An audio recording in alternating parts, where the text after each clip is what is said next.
మమకారమన్నది లేనింటికి మహాలక్ష్మిగే నాడు రానే రాదు. ఆప్యాయతన్నది లేని నాడు ఆ మనిషి బతుకసలు బతుకే కాదు.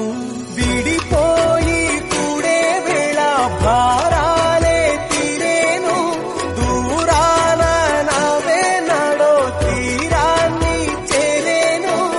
ఇంకొక జన్మంటూ ఆ దేవుడు నాకిస్తే మళ్ళీ బంధం నాకిమ్మని వరమడిగేస్తా. ఎవరేమి అంటున్నా ఎవరేమి చేస్తున్నా మమకారమన్నది లేనింటికి మహాలక్ష్మిగే నాడు రానే రాదు. ఆప్యాయతన్నది లేని నాడు ఆ మనిషి బతుకసలు బతుకే కాదు. విడిపోయి కూడే వేళ భారా